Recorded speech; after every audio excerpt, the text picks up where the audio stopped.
When you are on the go, you need your credit union to be right there with you. Hughes Federal Credit Union makes your life easier. For 65 years, Hughes has called Southern Arizona home and has given back to our community. Isn't that who you want as your financial partner?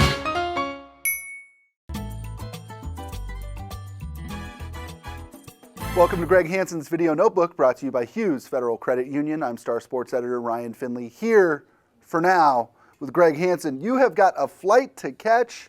NCAA Tournament starts Thursday, and tell me if I'm wrong here, the Arizona Wildcats have as good a draw as you could have hoped for.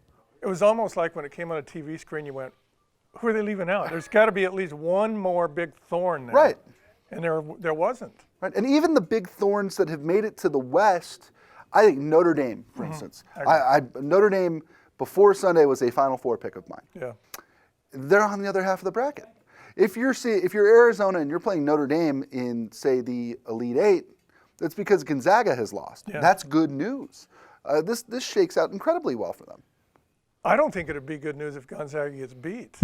I think Gonzaga is a team you want to play. Mm-hmm. I mean, I could eat those words pretty soon, but to me, I always thought Gonzaga is the route to get to the Final Four. Right. Did Gonzaga deserve a number one seed?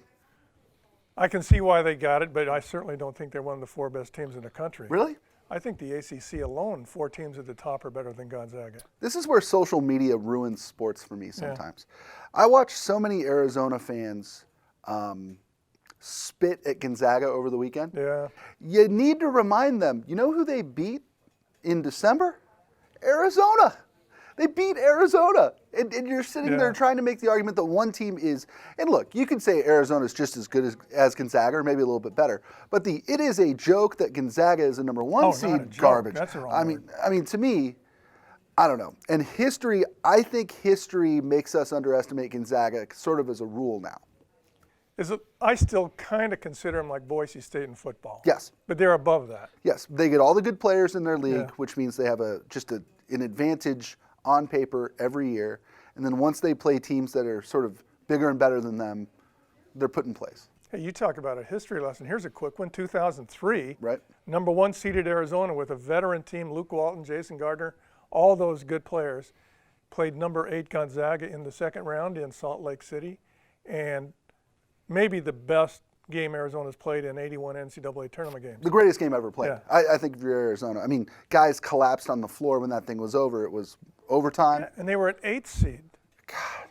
And I remember thinking midway through that game how is this team seeded 8th? Right. Because they look like a 1 seed. Right. And now things have flipped a little bit, I think, where Gonzaga has sort of the brand recognition and the reputation where they are now getting maybe seated a little bit above where they normally would. I was thinking about this over the weekend too. Mark Few, who is like 5'9", 140 pounds, is more well known than any coach in the Pac-12. It's true. He has a higher profile and a better brand than Oregon. It's true. Than Sean Miller. True. In UCLA. Mark Few. He's more famous. If he went on TV just in your town in Nebraska somewhere, and they said, who are these two guys? They'd go, oh, that's the Gonzaga guy. Right. And they'd look at Miller and go, that's somebody else. That's somebody else.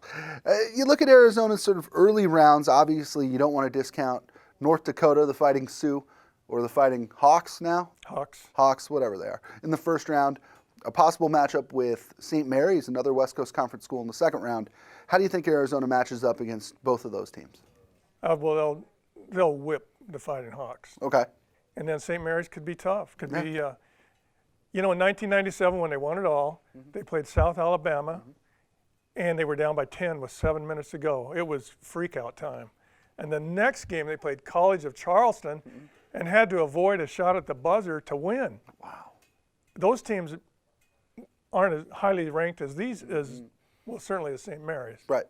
So there's trouble in every pocket. There's trouble in every pocket. I'm going to ask you the million-dollar question. Maybe it's too early to ask. You've watched this team now all year. You were with them in Las Vegas when they won a Pac-12 tournament championship. You saw them play arguably the 2 best games that they've played all year. You know this team up and down. Do they have enough to make the Final Four? In their bracket, certainly. It never goes the way you think. Right.